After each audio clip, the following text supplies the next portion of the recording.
Crime file के इस episode में एक बार फिर से मैं आपके बीच हाजिर हूं और आज कहानी इस क्राइम फाइल में एक ऐसी कहानी जो आज से कुछ साल पहले की हकीकत थी और हकीकत ऐसी कि जो सुनकर आपके होश उड़ जाए। अमूमन आप लोगों ने सुना होगा भारत में, यूं तो वर्ल्ड में बहुत सारे ऐसी कंट्री है जहां पर ये चीजें मानी जाती हैं, लेकिन भारत में अमूमन ऐसी खबरें ज्यादा आती हैं, ऐसे मानने वाले ज्यादा हैं। क्या मानने वाले? जादू टोना, तंत्र मंत्र, बैगा गुनिया, ये सब के बारे में बातें आपने सुनी होगी। इनके क्या कारनामे होते हैं वो भी आप जानते होंगे और ये सारी चीजें भारत में कुछ ज्यादा ही हैं, इसके बारे में भी आपको पता होगा। आज की जो कहानी है वो कहानी ऐसे ही कुछ किरदारों से जुड़ी हुई है। एक ऐसा शख्स जो अपने आप को बहुत बड़ा तांत्रिक बनाना चाहता था, एक ऐसा शख्स जो अपने खुशहाल परिवार में रहता था, लेकिन एक रात ऐसी आई कि उसकी जिंदगी और उसके परिवार की जिंदगी हमेशा के लिए खत्म हो गई। इस कहानी की शुरुआत होती है मध्य प्रदेश के होशंगाबाद जिले से, जहां पर एक खुशहाल परिवार रहता था और परिवार में 3 लोग जो इस कहानी के किरदार हैं, मुख्य किरदार। इस परिवार में जो मुखिया है जिसका नाम है योगेश, जो अपनी पान की दुकान चलाता था, उसकी पत्नी सुनीता जो कि घर गृहस्थी संभालती थी और एक किराने की दुकान चलाती थी और साथ ही एक आटे चक्के की दुकान भी थी इनकी, और एक 12 साल का बेटा। परिवार बिल्कुल ठीक ठाक चल रहा था, जीवन की गाड़ी बिल्कुल सही जा रही थी, लेकिन अचानक से एक ब्रेकर आता है और इनकी जिंदगी खत्म हो जाती है। आमतौर पर होता यह था कि योगेश अपनी दुकान सुबह सुबह एकदम खोल देता था। मोहल्ले वालों को यह बात पता थी, आसपास के जो क्षेत्र के लोग थे उनको यह बात पता था कि सबसे पहले इस एरिया में अगर किसी की दुकान खुलती है तो वो योगेश की। सुबह सवेरे जिस योगेश की दुकान सुबह 6 बजे के करीब खुल जाती थी, 4 नवंबर 2021 को उसके दुकान खोलने का ये नियम टूट गया हमेशा के लिए। 4 नवंबर दीपावली का दिन था, दुकान खुली नहीं थी। हालांकि वो दीपावली का दिन था और दुकान नहीं खुली थी। अब आसपास के जो लोग थे उनको आश्चर्य भी था कि जो सुबह सवेरे दुकान खोल देता है उसकी दुकान दोपहर तलक नहीं खुली है। धीरे धीरे शाम हो गई तो लोगों को लगा कि हो सकता है दीपावली का दिन है और वहीं से कुछ दूर एक गांव में उसके पिताजी भी रहते हैं, तो हो सकता है पूरे परिवार के साथ योगेश अपने पिताजी के घर चला गया होगा। और धीरे धीरे शाम हो चुकी थी और शाम के वक्त एक शख्स दस्तक देता है।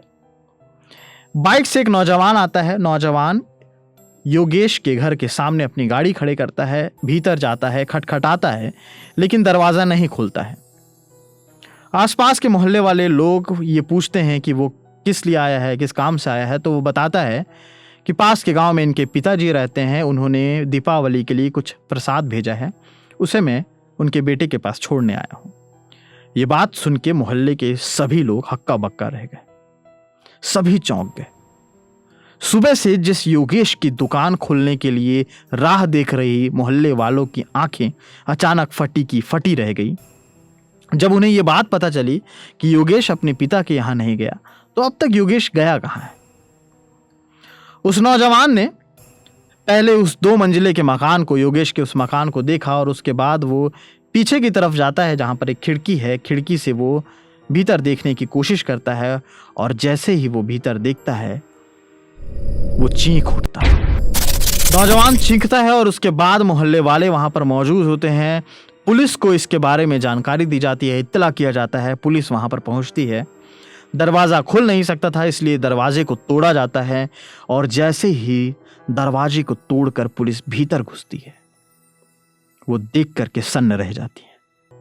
दरअसल योगेश की पत्नी और योगेश के 12 साल के बेटे को बुरी तरह से किसी ने मारा था और उस कमरे का दृश्य कुछ ऐसा था कि मानो कोई कुछ खोज रहा हो और खोज करके वहां से भागा हो।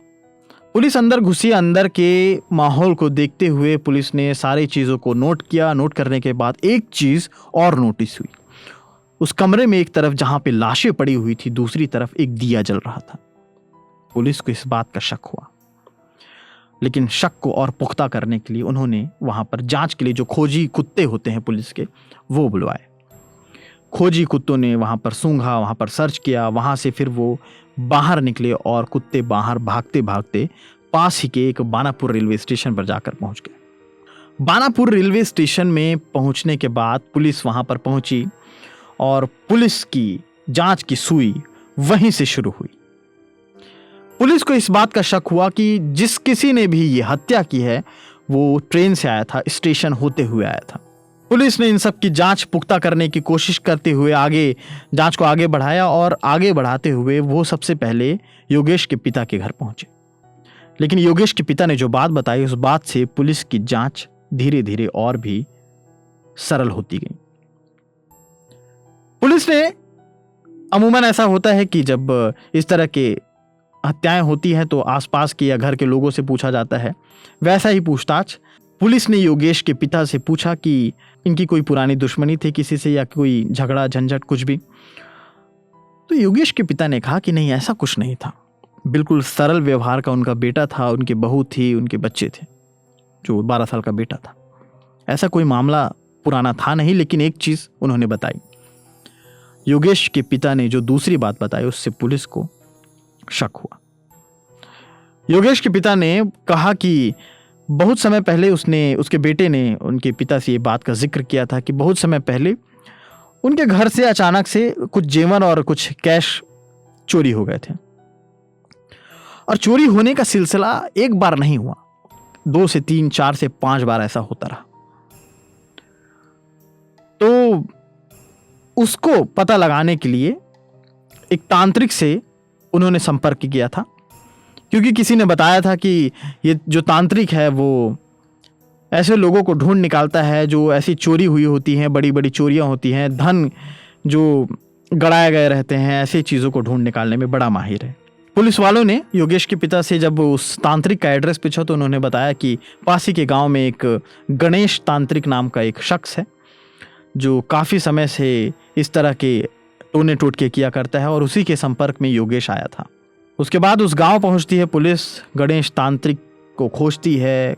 खोजने के बाद गणेश तांत्रिक सामने आता है और उसके बाद पुलिस गणेश तांत्रिक से पूछताछ करती है, और पूछताछ में गणेश काफी सारी चीजों को छुपाता नजर आता है।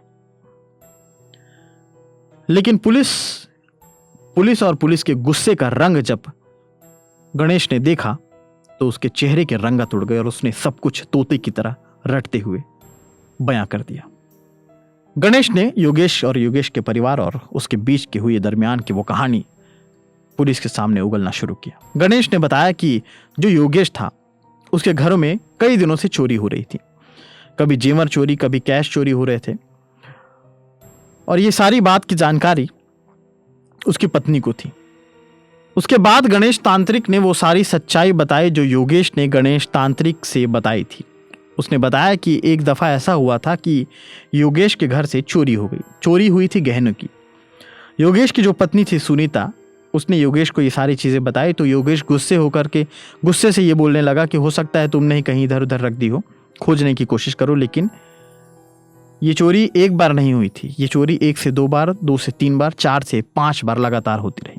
फिर एक दिन योगेश के घर सुनीता की मौसी का बेटा आता है, मनीष से सुनीता ने ये सारी चीज़ें बताई कि इस तरह की घटनाएं हो रही हैं हमारे घर में, और ये कह रहे हैं कि हो सकता है आसपास चीज़ें होंगी।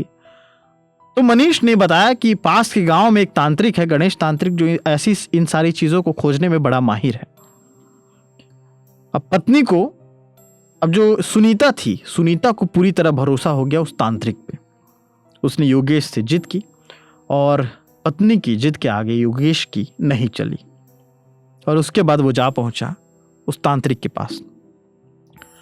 गणेश तांत्रिक के पास जाने के बाद उन्होंने सारी चीज़ें बताई। सारी चीज़ें बताने के बाद गणेश तांत्रिक ने कहा कि दीपावली के दिन वो उनके घर आएगा और एक पूजा अनुष्ठान रखेगा, और उसके बाद उसी दिन वो ये पता करके बता देगा कि कौन उसके घर चोरी करता है और ये सारे पैसे और सारे गहने गए कहां।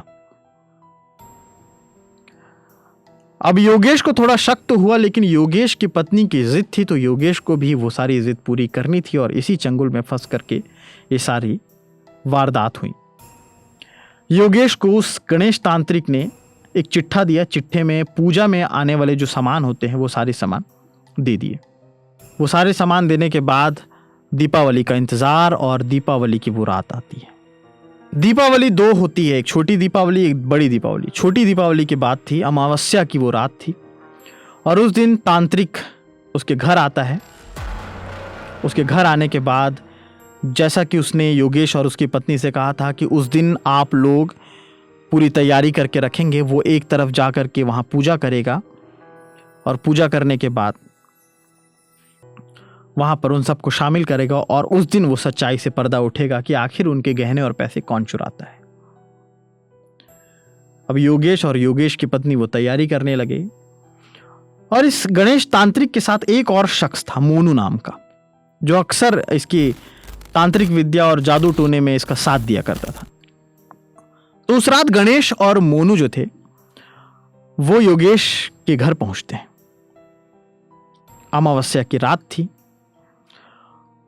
और एक चीज और इसमें ऐड करूंगा क्योंकि ये कहानी बिल्कुल दिलचस्प यहां से होती है। दरअसल गणेश जो था बड़ा तांत्रिक बनना चाहता था।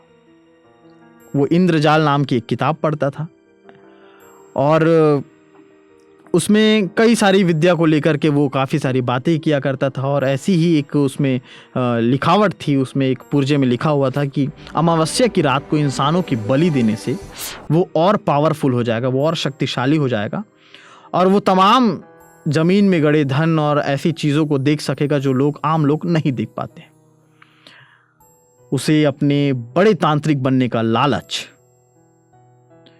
और वो लालच अमावस्या के दिन, और अमावस्या की रात उसके लिए खास रात थी और इसलिए उसने योगेश के परिवार को चुना। क्योंकि योगेश अमूमन कई दफ़ा गणेश तांत्रिक के पास इस तरह आना जाना कर चुका था। जिस चोरी के बाद से लगातार वो आना जाना करता था।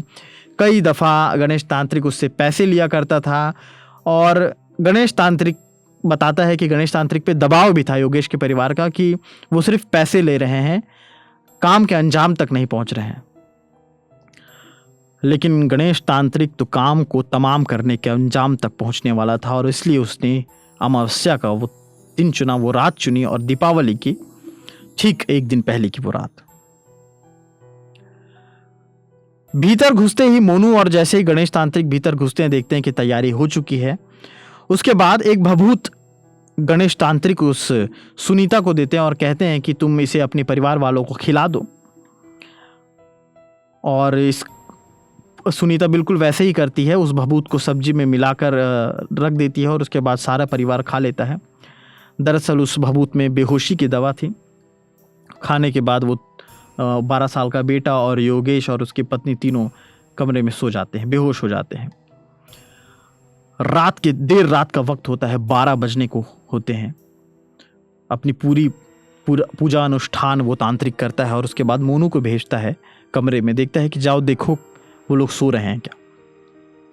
मोनू जाता है भीतर, देखता है कि वो तीनों बेहोशी की हालत में पड़े हुए हैं। वापस आता है, तांत्रिक को बताता है। पूजा की सामग्री में एक कुल्हाड़ी भी थी। अनुष्ठान पूरा हो चुका था, अब बारी थी बलि चढ़ाने की।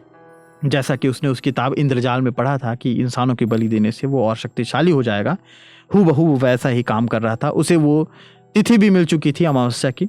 उसने कुल्हाड़ी उठाया, कमरे के भीतर गया और योगेश, उसकी पत्नी और 12 साल के बेटे जो बेहोशी की हालत में वहां पर लेटे हुए थे, उनके ऊपर वार करना शुरू किया। और वार इस कदर किया कि पूरा कमरा खून से लथपथ हो गया, यहां तक कि गणेश तांत्रिक के शरीर पर भी खून लग गया। और उसी रात वो मोनू के साथ वहां से फरार हो गया। उसने इस चीज की चिंता भी नहीं की कि उसके शरीर पर खून लगा हुआ है, अगर कोई देखता है तो इसकी जानकारी भी हो सकती है। वो वहां से भागा और ये सारी चीजें हुई। गणेश तांत्रिक सिर्फ बलि चढ़ाने के लिए वहां पर नहीं आया था।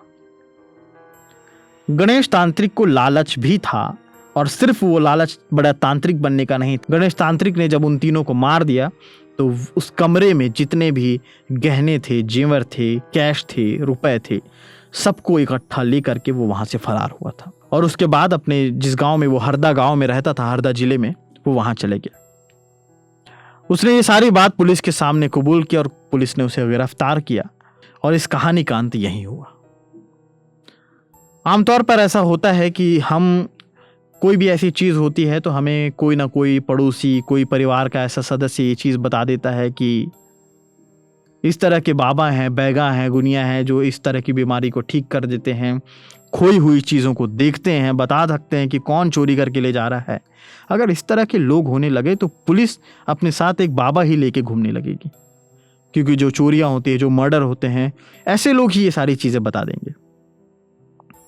लेकिन लोगों का विश्वास, और ये विश्वास नहीं अंधविश्वास है, जो पता नहीं क्यों और गहराया जाता है। इतना समृद्ध होने पर भी, इतना विकासशील होने पर भी, इतना पढ़ा लिखा होने पर भी इंसान ये गलती करता है, लेकिन वो ये नहीं सोचता कि ये गलती उसके जीवन का काल बन जाएगी।